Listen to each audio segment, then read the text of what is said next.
Scenes like this don't just haunt parents, students, and teachers. It's everything that we all struggle with in light of the recent violence that has happened across the country. Fire and police chiefs are grappling with how best to protect students during school shootings. And sometimes their policy clashes with what school districts and teachers want. The stuff that is happening in the world, I mean, you and I can't control it.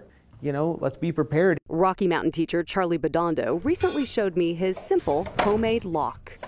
So I have to open it, do this, take this piece, and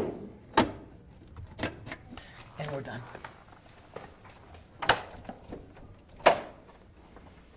That is so simple. And then by the time that, and the weld is there to keep the thing from being pushed over. The administration liked Mr. Bedondo's idea so much, they asked the science teacher to create the $3 device for all classroom doors at Rocky High and Sawtooth Middle School. The device is meant to keep the bad guys out, but the Meridian fire chief is worried it stops the good guys from getting in. We want to make sure there's no unintended consequences of the devices being used to prevent us from actually getting in to provide help. Meridian Fire follows the national and state code for school safety, but that code doesn't directly address barricading doors during lockdowns. This is not just a Meridian issue, trust me. In fact, just on May 1st, the National Fire Protection Association came out with its first ever policy for how emergency responders should handle active shooters. This is an unfortunate area that we have to do standards development in.